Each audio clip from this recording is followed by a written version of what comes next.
کہ ڈیموگرافکس آپ کے لیے اس لیے امپورٹنٹ ہے کہ فرض کیجئے کہ آپ کا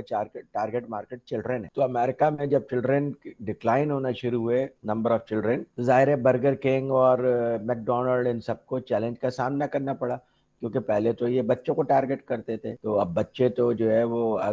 بڑے ہونا شروع ہو گئے، تو اس لیے انہوں نے پھر زیادہ ایج کے لوگوں کو بھی ٹارگٹ کرنا شروع کر دیا۔ امریکہ میں بہت ساری جگہوں پہ اسکول بند ہو رہے ہیں، چرچز بند ہو رہے ہیں، کیونکہ ان کو اٹینڈ کرنے کے لیے لوگ ہی نہیں ہیں جو اٹینڈ کریں، تو بہت سارے کئی چرچز تو ایسے ہیں کہ انہوں نے مسلمس کو ایریا دے دیا کہ جناب آپ یہاں پہ پریئرز کر سکتے ہیں، نماز پڑھ سکتے ہیں،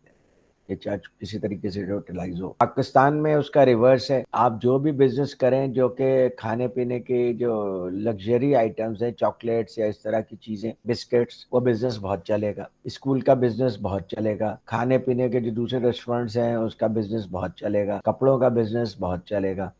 بہت سارے لوگ اس میں کام بھی کر رہے ہیں، مزید برانڈز بھی آ رہے ہیں۔ ریزن از کہ آپ کی پاپولیشن میں سب سے بڑی تعداد بچوں کی ہے، اور ظاہر ہے کہ پیرنٹس جو کماتے ہیں وہ چاہتے ہیں بچوں پہ خرچ کریں، ان کی ایجوکیشن پہ، ان کی ہیلتھ پہ،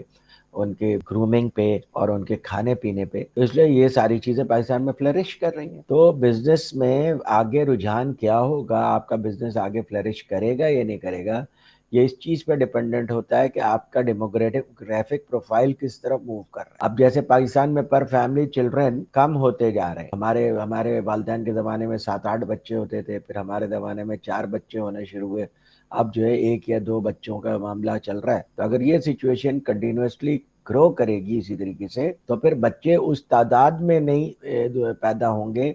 کہ فردر ان بزنسز کے گروتھ کو فیول کر سکے، ایز اے ریزلٹ یہ بزنسز سلو ڈاؤن ہو جائیں گے۔ So that's why as HR manager you need to keep an eye on demographic profile development۔ اور دوسری بات یہ ہے کہ ڈیموگرافک پروفائل ڈیولپمنٹ پہ آنکھ رکھنا اس لیے بھی ضروری ہے، اس کو کلوزلی واچ کرنا اس لیے بھی ضروری ہے کہ آپ کو کیا sufficient number of young workers ہر سال ملتے رہیں گے کمفرٹیبلی، یا اگلے 20 سال کے بعد this will become a major challenge کہ آپ کو ینگ پاپولیشن کم ملے گی اور آپ کو you have to vie with other competitors and other organizations to attract that talent۔ جیسا کہ آج کل آئی ٹی کی انڈسٹری میں ہو رہا ہے، آئی ٹی کی جو بڑی بڑی انڈسٹریز ہیں وہ پوری دنیا سے ٹیلنٹ ریکروٹ کر رہے ہیں، not out of love of rest of the world, بلکہ ان کے اپنے کنٹری میں وہ ٹیلنٹ اویلیبل نہیں ہے تو اس لیے وہ پوری دنیا سے ٹریڈ کر رہے ہیں۔ ڈاکٹرز ان کی کنٹری میں اویلیبل نہیں ہے، اس لیے دوسرے کنٹریز سے وہ ڈاکٹرز ریکروٹ کر رہے ہیں، اور دوسرے پروفیشن میں جہاں جہاں پہ بھی کمی ہے، سپلائی چین میں کمی ہے تو سپلائی چین کے پروفیشنلز ریکروٹ کر رہے ہیں۔ یہ بیسیکلی ان کی ریکوائرمنٹس ہیں جس کو ان کی پاپولیشن فلفل نہیں کر پا رہی ہے، تو اس لیے وہ تھرڈ ورلڈ سے اور دوسری کنٹریز سے لوگوں کو ریکروٹ کر رہے ہیں۔